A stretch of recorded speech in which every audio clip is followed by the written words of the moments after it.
Hi friends, I am Mukesh Gaud. This is my first video regarding the preparation of judiciary, and I'm going to make this video only for especially for the purpose of freshers.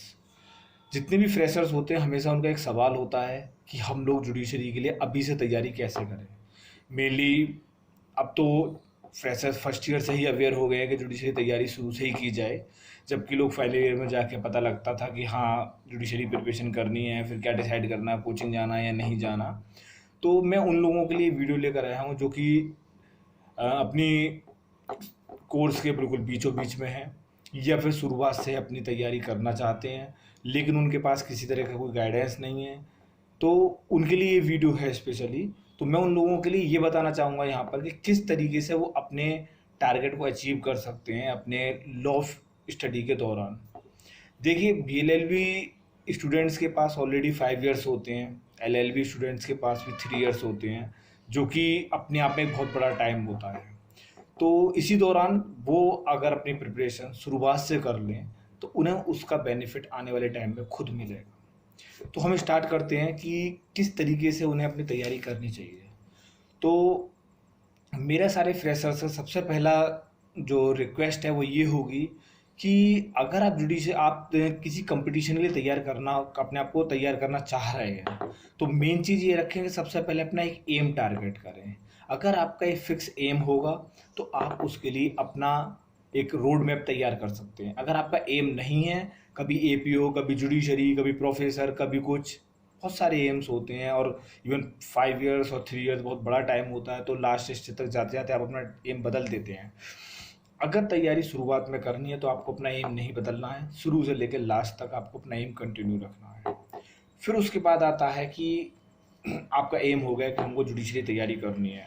अब उसके बाद second stage आती है कि you have to select your targeted states.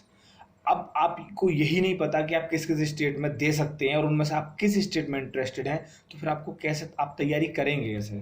तो आपको main चीज़ ये ध्यान रखना है कि आपके टारगेटेड स्टेट्स कितने हैं, उनको पॉइंट आउट कर लीजिए, ये मेरे टारगेटेड स्टेट हैं और मेरी लॉ कंप्लीट होने के बाद मैं इन स्टेट्स को टारगेट करूंगा। हर स्टूडेंट का, हर एस्पिरेंट का एक स्टेट जो होता है, एक या दो स्टेट, वो सबसे ज़्यादा टारगेटेड स्टेट होते हैं। बाकी सब अदर भी होते हैं लेकिन मेन कुछ एक या दो स्टेट्स होते हैं। तो आप उनके लिए बिल्कुल टारगेट करें, अपने एक रजिस्टर में मेन लिख लें कि हाँ मेरे टारगेटेड स्टेट ये हैं। जब आपके पास आपका टारगेट, आपका एम हो जाएगा, आपके टारगेटेड स्टेट्स हो जाएंगे, अब उसके बाद आपको क्या करना है, नेक्स्ट स्टेज आती है कि आप उस कंसर्न स्टेट्स के अपडेटेड सिलेबस लीजिए। सिलेबस आपको वेबसाइट से भी मिल जाएंगे और बाकी सिलेबस मेरा ग्रुप है our aim our dream PCSJ, Telegram पर भी है और फेसबुक पर भी है, तो आप वहाँ से सिलेबस ले सकते हैं। वहाँ पर सारे स्टेट्स के लगभग सिलेबस पड़े हुए हैं, तो आप वहाँ से अपने सिलेबस दे सकते हैं, अपडेटेड सिलेबस। उससे क्या होगा कि आप अपने हर स्टेट का सिलेबस, जो टारगेटेड स्टेट है, उनको अपने सामने रखें और वहाँ से अपने सब्जेक्ट्स आइडेंटिफाई करें कि हमारे सब्जेक्ट्स ये हमारे सब्जेक्ट्स हैं। उसके बाद हमारी नेक्स्ट स्टेज आती है कि आपके पास सिलेबस हो गया, तो अब क्या करना है कि आपके पास नेक्स्ट स्टेज आती है कि अरेंज द पेरेंट्स। आप हिंदी मीडियम के या इंग्लिश मीडियम के हैं, ये कोई फ़र्क नहीं पड़ता। सबसे मेन चीज़ है कि आपको आपके पास बेरेक्ट होनी चाहिए। अगर आपके पास अपने सारे बेरेक्ट्स हैं तो जितने भी आपके टारगेटेड स्टेट्स हैं उनके सारे जो सब्जेक्ट्स हैं, उनके जिसके भी बेरेक्ट्स मार्केट में अवेलेबल हैं, सारे बेरेक्ट्स आप अपने पास परचेज कर लीजिए और कोशिश करिएगा कि अपडेटेड हो उस टाइम के। फिर उसके बाद जब आपका बेरेक्ट आ जाएंगे सारे, तो आप बिल्कुल अपनी तैयारी के लिए बिल्कुल अपने आप को प्रिपेयर कर लें कि अब हम बिल्कुल तैयार हैं, हम आज से तैयारी अपनी स्टार्ट कर देंगे। तो अब वहाँ से स्टार्ट होता है कि अब आपको उन बेरेक्ट्स को पढ़ना कैसे, ये सवाल उन लोगों के सामने आएगा क्योंकि उन्हें नहीं पता कि हाउ टू रीड द बेरेक्ट्स। और सबसे बड़ा सवाल जो खड़ा होगा उनके सामने ये आएगा कि what are the important provisions of these barracks और द पार्टिकुलर सब्जेक्ट। बहुत सारे सब्जेक्ट्स उनके पास होंगे, पर बहुत सारा कन्फ्यूजन होगा, इंपॉर्टेंट सेक्शंस क्या क्या होंगे, इंपॉर्टेंट प्रोविजंस क्या क्या होंगे उनके। तो उसके लिए मैं आप लोगों के लिए एक सजेशन दूंगा जिस पे कि आप अपना सेल्फ वर्क कर एक होमवर्क करें थोड़ा सा, और उस होमवर्क से आप खुद आइडेंटिफाई कर सकते हैं कौन से प्रोविजंस इंपॉर्टेंट हैं, कौन से नहीं है। तो उसमें आपको जो होमवर्क करना वो ये करना है कि आपके जो टारगेटेड स्टेट्स हैं, आप उनके लिए प्रीवियस ईयर के क्वेश्चन, लास्ट 10 ईयर्स के प्रीवियस ईयर क्वेश्चन पेपर आप ले लें। इंग्लिश मीडियम वाले सिंगल पब्लिकेशन या परीक्षा बंधन पब्लिकेशन का रेफर कर सकते हैं, और हिंदी मीडियम वाले लॉ फाइटर या फिर घटना चक्र या विद्या भारती किसी का भी रेफर कर सकते हैं। जो आपको सुटेबल लगे आप प्रेफर कर लीजिएगा और एक ले लीजिएगा। आपको 10 लेने की जरूरत नहीं है, केवल एक लीजिएगा, ठीक है ना। उसके बाद अब आप ये देखिए, आप एक थोड़ा सा एक रजिस्टर तैयार कीजिए, इसमें ये चीज़ मेंशन करनी है कि जितने भी आपके सब्जेक्ट होंगे सब्जेक्ट के नेम नोट्स करो एक एक पेज पे, और उसमें देखिए लास्ट 10 ईयर में जो आपके क्वेश्चंस आए हुए हैं उन पर काम कीजिए। देखिए किस सेक्शन से क्वेश्चन आया हुआ है। For example if you already taken the year of 2019, तो आप 2019 के पेपर में देखिए कि हमारे 10 सब्जेक्ट हैं, 10 सब्जेक्ट के कौन कौन से प्रोविजंस आपके उसमें क्वेश्चन में आए हुए हैं, आप वो लिख लीजिए एक पेज पे। 2019, फिर 2018, 2017, ऐसे करके हम 10 ईयर का एक पैरा वो चार्ट तैयार कर लेंगे। अब हमारे पास एक चार्ट होगा पूरा एक एक स्टेट के पेपर का, कि जिससे कि हम ये पता लगा सकते हैं कि हाँ ये इंपॉर्टेंट प्रोविजन है जो लास्ट 10 ईयर में आए हुए हैं। अब उसमें से भी अगर आपको मोस्ट इंपॉर्टेंट प्रोविजंस निकालने हैं तो अब आप वहाँ मैच करिए कि 10 ईयर के पेपर में जो आपने जो चार्ट बनाया है उस चार्ट में कौन से सेक्शन 2 या 2 से अधिक बार पूछे जा रहे हैं। जो सेक्शंस या जो भी प्रोविजंस हैं जो 2 या 2 से अधिक बार, ठीक है ना, अगर उनको रिपीटेशन हुआ है उनका, आप उनको मार्क कर लें, वो आपके मोस्ट इंपॉर्टेंट प्रोविजंस हो जाते हैं, और बाकी जो बचे हैं वो इंपॉर्टेंट प्रोविजंस हैं। अब मेरा कहना, आप किसी के सामने ये सवाल आएगा तो सर फिर बाकी सवाल बाकी बेरेट्स के प्रोविजन हम छोड़ दें? नहीं नहीं नहीं, ये तो है आपकी एक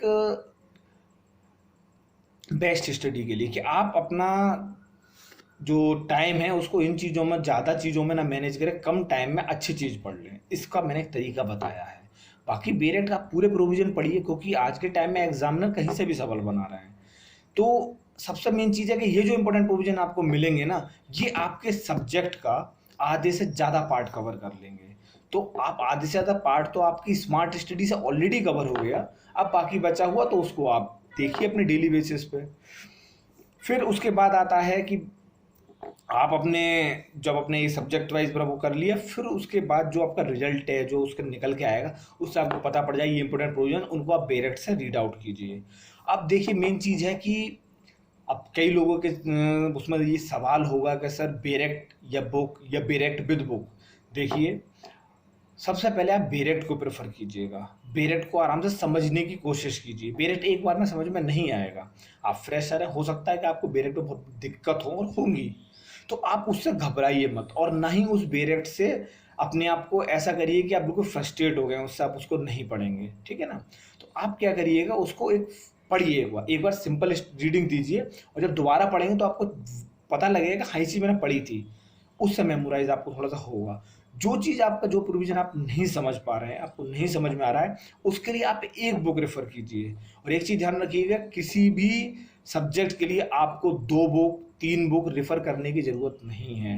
you have to refer only 1 book, और वो भी बहुत सिंपल पब्लिकेशन की आप ले सकते हैं। There is no need to go कि भाई पूरा बड़ी मोटी बुक हो उसी से हम करेंगे, लेक्सिस पब्लिकेशन हम नीचे नहीं जाएंगे, हमें एक बड़ी बुक चाहिए, ऐसा नहीं है कुछ भी। आपके पास एक simple central law publication, Allahabad law agency, किसी की भी एक सिंपल लैंग्वेज की बुक है। सबसे मेन चीज बुक को चूज करते हुए टाइम ये देखिएगा कि आपके समझ में किस बुक की लैंग्वेज अच्छे से आ रही है, वो बुक आप नहीं रेफर कर सकते हैं। लेकिन एक बुक एक सब्जेक्ट के लिए, अगर एक सब्जेक्ट के लिए 2 बुक रेफर करेंगे तो डेफिनेटली आप कंफ्यूज होंगे, फिर आपके पास तमाम डाउट्स होंगे, और उन डाउट्स को क्लियर करने के लिए आपके पास कोई नहीं होगा। तो बेटर है एक बुक रखिएगा और एक ही अपना वो सब्जेक्ट पे एक बुक पे अपने काम कीजिएगा। क्योंकि मेन चीज़ ये है ना कि अगर आप एक से ज़्यादा बुक रखेंगे तो उसमें आपको प्रॉब्लम क्रिएट हो सकती है। अब उसके बाद आता है कि भैया क्वेश्चन ये होगा बच्चों का, जितने भी स्टूडेंट्स हैं उनका, कि बेरेक्ट्स में हम कौन से सब्जेक्ट पहले स्टार्ट करें। देखिए जनरली कॉन्स्टिट्यूशन हर उसमें स्टार्ट हो ही जाता है, सेकंड ईयर में, फर्स्ट ईयर सेकंड ईयर में कॉन्स्टिट्यूशन लोग पढ़ ही लेते हैं, और इवन आज तो बच्चे तैयारी करके आते हैं कोचिंग में तो कॉन्स्टिट्यूशन ऑलरेडी उनके पास उनको अच्छे से आता होता है। तो आप वो सब्जेक्ट पहले स्टार्ट कीजिए जो आप अपने कॉलेज के सिलेबस में कंप्लीट कर चुके हो या स्टार्ट कर चुके हो, क्योंकि उसको पढ़ने में तुम्हें इंटरेस्ट आएगा।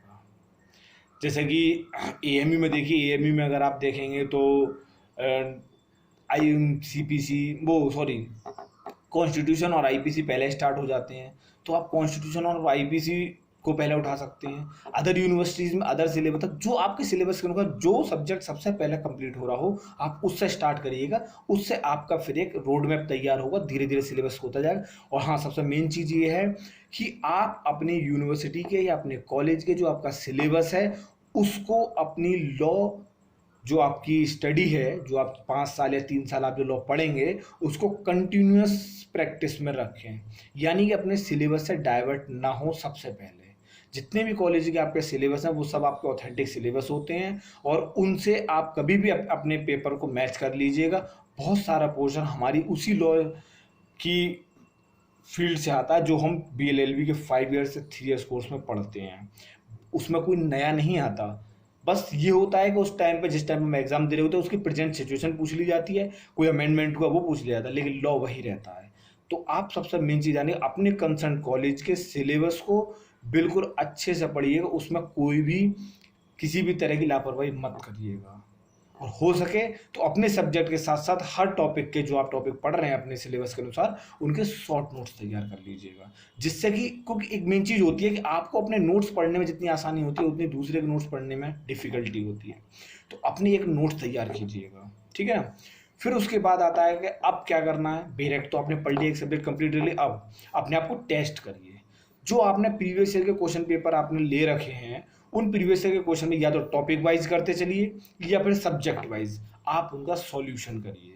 उससे आपको पता लगेगा कि आपको एक चीज, एक टेस्ट आप खुद करेंगे कि हाँ मैंने जो सेक्शंस पढ़े थे क्या उनमें से बार बार क्वेश्चन बन रहे हैं या नहीं बन रहे। तो आपको खुद पता लग जाएगा कि आपने जो मेहनत करी, आपने जो उसका क्वेश्चन पेपर्स का जो रिव्यू किया, जो आपने अपने आप को एक होमवर्क किया, क्या वो होमवर्क आपको यहाँ फ़ायदा दे रहा है या नहीं दे रहा, या आने वाले टाइम में जुडिशरी में आपको फ़ायदा देगा या नहीं देगा। तो उससे आपको पता लग जाएगा। और सबसे मोस्ट इम्पोर्टेंट चीज़ है फ्रेशर्स के लिए रिवीजन।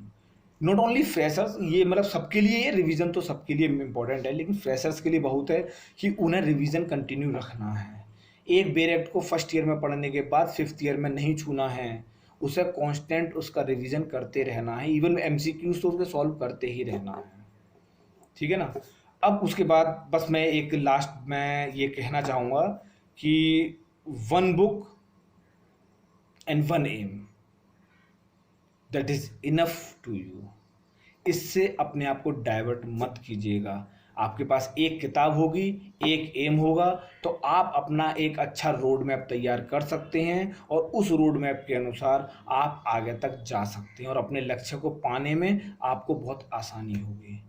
और ये जो मैंने आपको सारे स्टेप्स बताए हैं वो केवल इंग्लिश मीडियम वालों के लिए नहीं है, इक्वली हिंदी मीडियम वाले भी वही स्टेप फॉलो कर सकते हैं, ठीक है। तो यही आज मेरा ये था कि फ्रेशर्स के लिए एक वीडियो बनाई जाए जिससे कि उनको थोड़ा आइडिया हो कि कैसे हमें तैयारी करनी है। So thanks a lot to you. और मैं आगे भी कोशिश करूँगा कि आप वीडियो को थोड़ा कंटिन्यू रखूँ इस चीज़ के लिए। तो to encourage me, please like and subscribe my channel. Thank you.